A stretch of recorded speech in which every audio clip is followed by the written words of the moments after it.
of that starts by thinking, by rumination, by turning over ideas, and by letting wrong ideas infect our minds. That's where Christians are working. That's where Christians are developing their character, and that's where works start. And in 2 Corinthians 10 and verse 5, declaring war on sin, removing the sources of temptation, and bringing every thought, the thoughts, captive in obedience to Christ. It's not bringing your eyes in obedience to Christ. That was the Old Testament. Or bringing your hands so that they don't kill into obedience. That is the Old Testament. Now we're bringing our thoughts captive into obedience. This is what Christ is talking about in Matthew 5, 6, and 7 here. This is the essence of Christianity, the essence of spirituality that we should be working on. Yes. And sometimes, well, it's not sometimes, but you have to realize that when you're walking with Christ, there's some things that you cannot do. There are some do nots, and it just depends on the person.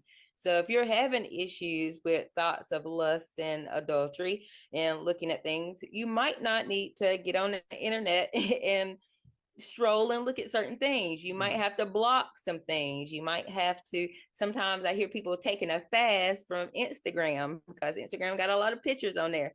You have to do that sometimes just to get control of your mind and thoughts and get back on the right track. So it's okay to have some do nots that you can't do, but just realize why you can't do those things and make a change. And that helps be led by the Spirit more. Absolutely. So with all this put together, we're looking at that process of being redeemed by faith, coupled with the works of righteousness.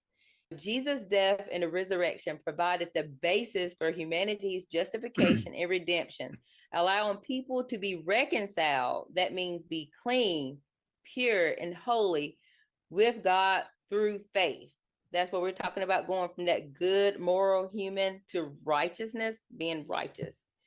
Then with the help of the Holy Spirit, we can grow the warring to keep ourselves clean, to keep ourselves clean. That's the important part. It's not just one dip in the water. It's not one time that I'm sanctified. No, it's a process. Becoming righteous in our minds and doing the work that it takes to do that, becoming righteous. James 2, 17 and 18, even so faith, if it has not works, is dead, being done. I will show thee my faith by my works. Okay. So then we're going back and thinking about the 10 Commandments.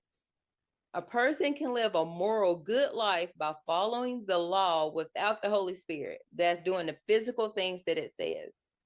But once you become a Christian and the Holy Spirit is in you, it enables you, the believer, to fulfill the righteous spiritual requirements, those works of 2 great commandments, by renewing the heart and the mind. And we're going to look closer at those things that Jesus said about those commandments when we go through Matthew 5 through 7. All right. Yes, this idea of faith and works is a doctrine. Many people look on it simply as a doctrine. Faith without works, and faith and works, faith all works. How do these two things fit together? Unlock Scripture's core meaning with Biblical Hebrew made simple. No reading, no memorizing. Get your free mini course now. theexplanation.com/naked.